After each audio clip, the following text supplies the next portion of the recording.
राज्यात मान्सून दाखल झालाय। पुढील 3 ते 5 दिवसात मान्सून संपूर्ण राज्य व्यापेल अशी माहिती भारतीय हवामानशास्त्र विभागाकडून देण्यात आली आहे।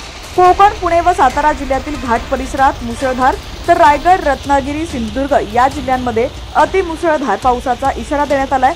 अहिल्यानगर, सातारा, पुणे, कोल्हापूर या जिल्ह्यात तुरळक ठिकाणी अतिमुसळधार तसंच सांगली, सोलापूर, बीड, धाराशिव, परभणी, हिंगोली या जिल्ह्यांमध्ये मुसळधार पावसाचा इशारा देण्यात आलाय।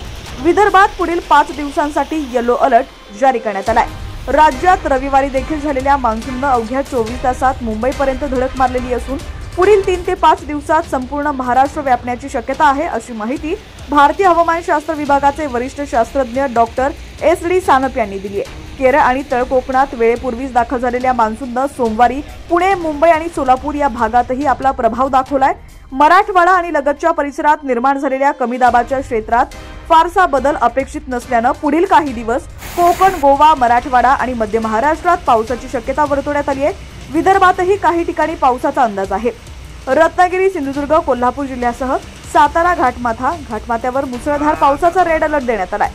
पुणे, रायगड जिल्ह्याचा घाटमाथा, सातारा, बीड, परभणी, हिंगोली, नांदेड जिल्ह्यात ऑरेंज अलर्ट देण्यात आलाय। ठाणे, मुंबई, सांगली, सोलापूर, धाराशिव, लातूर, गडचिरोली जिल्ह्यात जोरदार पावसाचा येलो अलर्ट देण्यात आलेला आहे। अरबी समुद्रावर तयार झालेल्या कमी दाबाच्या पट्ट्यामुळे कोकण, पुणे आणि सातारा जिल्ह्यातील घाट परिसरात मंगळवारी तुरळक ठिकाणी अतिवृष्टी होण्याचा इशारा हवामान विभागाने दिलाय।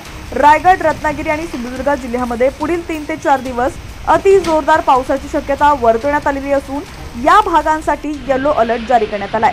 तसंच अहिल्यानगर, सातारा, पुणे आणि कोल्हापूर या जिल्ह्यांमध्ये 2 ते 3 दिवसात तुरळक ठिकाणी अति जोरदार पावसाचा इशारा देण्यात आलाय। सांगली, सोलापूर, बीड, धाराशिव, परभणी आणि हिंगोली जिल्ह्यातही मेघगर्जनेसह जोरदार पावसाची शक्यता आहे। या पार्श्वभूमीवर हवामान विभागाने नागरिकांना सतर्क राहण्याचे आवाहन केलेले असून विशेषतः डोंगरी आणि नद्यांच्या काठावर राहणाऱ्या नागरिकांनी आवश्यक ती खबरदारी घेण्याचे आवाहन केलेले आहे। मुसळधार पावसामुळे वाहतूक आणि जनजीवनावर परिणाम होण्याची शक्यता असून प्रशासनाकडून आपत्कालीन यंत्रणा सज्ज ठेवण्यात आलेली आहे। राज्यात आतापर्यंत पावसाचे 4 बळी गेलेले आहेत। पुणे जिल्ह्यात 3घांचा मृत्यू झालाय तर विरारमध्ये देखील 1 जण दगावलेला आहे।